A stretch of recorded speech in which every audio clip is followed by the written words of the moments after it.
안녕하십니까, 백설혜입니다. 8월 5일 수요일 장전 브리핑 출발하겠습니다. 지난밤 뉴욕에서는 제5차 경기 부양책에 대한 기대감이 감돌았습니다. 역시 오름세 유지했는데요.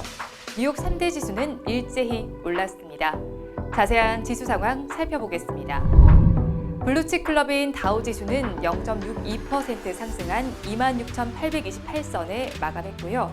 대형주 위주의 S&P 500 지수는 0.36% 오르며 3,306선에 마쳤습니다. 나스닥 지수는 또다시 사상 최고치를 갈아치웠습니다. 0.35% 상승한 1,941선에 종가 형성했습니다. 미국의 경기 부양책 기대감이 시장을 감쌌습니다. 코로나19의 확산세도 둔화됐는데요. 하지만 미국과 중국 사이의 갈등은 계속되고 있습니다. 또 강세를 보였던 기술주들도 쉬어가는 모습이었습니다. 먼저 시장은 미국의 제5차 경기 부양책을 주시하고 있는데요. 일부 긍정적인 발언이 부각됐습니다. 미치 매코널 공화당 상원 원내대표는 백악관과 민주당이 부양책에 합의한다면 자신이 일부 반대하는 내용이 있더라도 지지하겠다고 말했습니다. 척 슈머 민주당 상원 원내대표도 이견이 아직 있지만 협상이 올바른 방향으로 가고 있다고 언급했습니다. 그러면서 투자 심리는 개선됐습니다. 코로나19의 확산세도 주춤합니다. 전일 미국의 코로나19 신규 확진자 수는 약 4만 5천 명을 기록했습니다. 이틀 연속 5만 명을 하회하면서 확산세가 둔화됐습니다.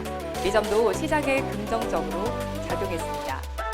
하지만 미중 갈등 우려가 지속되고 있습니다. 증시의 하방 요인으로 작용하고 있는데요. 트럼프 대통령은 틱톡에 대해 마이크로소프트 등이 인수할 수 있는 기한을 다음 달 15일까지로 제시했는데요. 중국 측에서는 틱톡이 미국 법률을 준수하고 있다면서 날조된 죄명으로 압박하는 것은 완전히 정치적 꼼수라고 비난했습니다.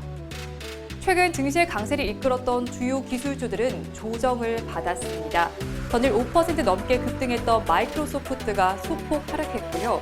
페이스북과 알파벳도 일부 조정을 받았습니다. 하지만 애플과 아마존 등의 주가는 소폭의 상승세를 보였습니다. 호재가 더 크게 작용한 뉴욕 시장은 모두 플러스권에 들었습니다.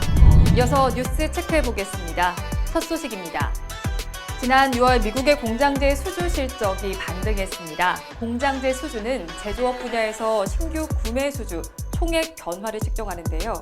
6월 공장제 수주 실적은 6.2% 증가했습니다. 시장의 예상치인 4.9% 증가보다 높은 수치입니다. 유럽연합 규제당국은 구글에 대한 심층 조사에 들어갔습니다. 구글이 스마트워치 업체 핏빗을 인수하는 계획이 시장 독점에 저촉하는지를 살펴보기 위한 건데요. 구글은 지난달 13일 핏빗 매수가 독점 금지법상 우려가 있다는 EU 당국의 지적에 대응해 핏빗이 보유하는 건강 관련 데이터를 타깃팅 광고에는 이용하지 않겠다고 밝혔습니다. 하지만 EU 규제 당국은 구글의 약속이 우려를 완화하는 데는 불충분하다고 지적했습니다. 우리나라의 7월 말 외환 보유액이 사상 최대치를 경신했습니다. 4,165억 3천만 달러를 기록했는데요. 외화자산 운용 수익과 미 달러화 약세에 따른 것입니다. 코로나19 변화로 환율이 급변동하면서 지난 3월 외환 보유액은 급감했는데요. 금융시장이 다소 안정되면서 4월부터 증가세로 돌아섰습니다.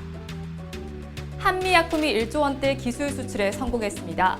한미약품은 미국에 본사를 두고 있는 바이오 헬스케어 기업 MSD와 한미약품의 바이오 신약 보고 물질 듀얼 아고니스트를 비알코올성 지방간염 치료제로 개발해 제조 상용화하는 라이선스 계약을 체결했습니다.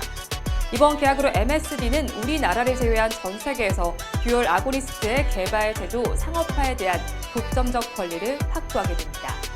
한편 이 약품은 2015년 한미약품이 얀센에 1조 넘는 금액으로 수출했다가 반환된 약물입니다. 다음으로 환율 보겠습니다. 달러 인덱스는 미국의 재정 부양책 협상을 주시하면서 내림세 보였습니다.